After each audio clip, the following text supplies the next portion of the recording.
বাদশাহ হারুন আর রশিদের জমানায় বিখ্যাত একজন বুজুর্গ ছিলেন বাহলুল। বাহলুল এক বুজুর্গ ছিলেন, মানুষ তারে পাগল বলতো।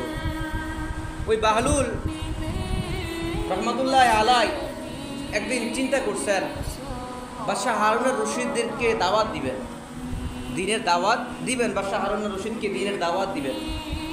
এখন চিন্তা করছেন কিভাবে দাওয়াত দিব।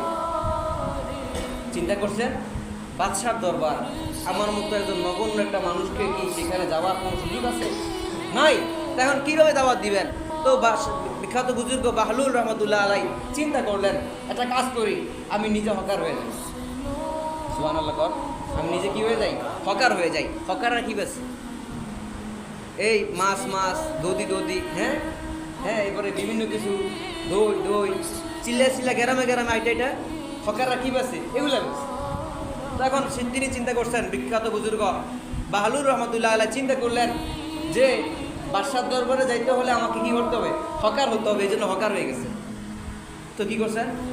কাপড়টা পেঁচাইয়া বড় করে একটা টুকরা মাথার ভিতরে নিয়ে ওই বাদশার একদম গেট বরাবর দরজার সামনে দাঁড়ায় এই বলতেছে, এই আমার কাছে এমন একটা জিনিস আছে, কেউ কি নিবা? আমার কাছে এমন একটা জিনিস আছে, কেউ কি নিবা? যেটা নিলেও শেষ হবে, না নিলেও শেষ হবে। যেটা নিলেও শেষ হবে, না নিলেও শেষ হবে, মানে জোরে জোরে বলতেছে। তো বাদশাহ হারুন রশিদ চিন্তা করলেন, কি রে, এই আবার কয় কি? আমি নিলেও শেষ হইব, না নিলেও শেষ হইব, এটা আবার কি? হ্যাঁ। তো বাদশাহ হারুন আর রশিদ রহমতুল্লাহ আলাই উজিরদেরকে দিয়া ওই হকারকে কি বলে ডাকলেন, রাজপথের ভিতরে ডাকলেন। ডাকার পরে বাদশাহ হারুন আর রশিদ অবাক হয়ে গেলেন, কি রে বাহলুল, তুই তো বল কি বেচতেছিস? হ্যাঁ, কি এমন বেচস? তো বাদশাহ, আমি এমন একটা জিনিস বেচতেছি যেটা নিলেও শেষ হবে, না নিলেও শেষ হবে। হ্যাঁ। তো বাদশাহ হারুন আর রশিদ বললেন, চাই সেই জিনিসটা কি? হ্যাঁ, চাই সেই জিনিসটা কি? সেটা তো নাই। সেটা তো নাই। চিন্তা করেন, বাচ্চার সাথে মস্কারা।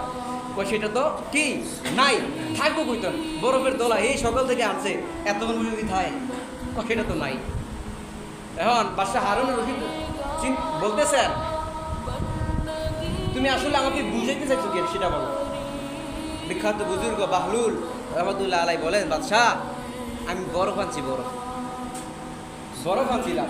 হ্যাঁ, একটা বরফ আনছিলাম, যেটা তুমি নিলেও শেষ হবে, না নিলেও কি হবে? শেষ হয়ে যাবে। কেউ এটা নিলেও শেষ হবে, না নিলেও শেষ হবে, এটা স্বাভাবিক। এটা তো স্বাভাবিক। কাজে লাগালেও শেষ হবে, না লাগালেও শেষ হবে।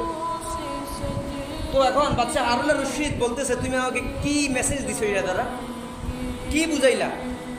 তখন বিখ্যাত বুজুর্গ বাহলুল রহমতুল্লাহ আলাই বললেন, বাদশাহ, আল্লাহ পাক রব্বুল আলামিন তোমাকে আমাকে লম্বা একটা হায়াতের জিন্দেগি দিয়েছে।